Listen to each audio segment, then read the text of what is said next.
Alright, so this is the EX250F in all her glory. We're going to try and revive this thing. It's been sitting for like 4 or 5 years or whatever. Stripped it all down. Doesn't take too much to get down to this point. But cooling system's drained. Cleaned out the gunked up air box and stuff. All the hardware you can see is sitting there and stuff. So, exhaust gaskets.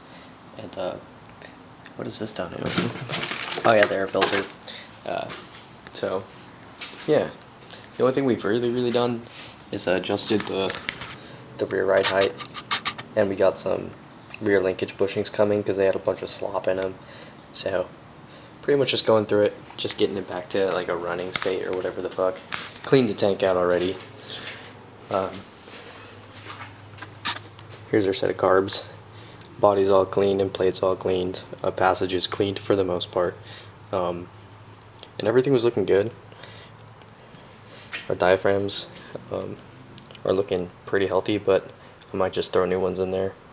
It was pretty gunked up, and we do have a failed float. I don't know if it's this one. It was one of these two, but I think the fuel's dispersed in them, so can't tell now. But yeah, you can't really see that shit. But let me tell you, this thing is gummed up bad. So chances are we're just gonna do a carb kit, and that should be coming in later this week. And yeah, one new fuel hose here.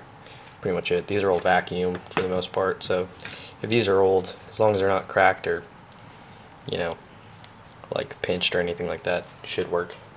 So I want to show you one more thing now. Scope this puppy.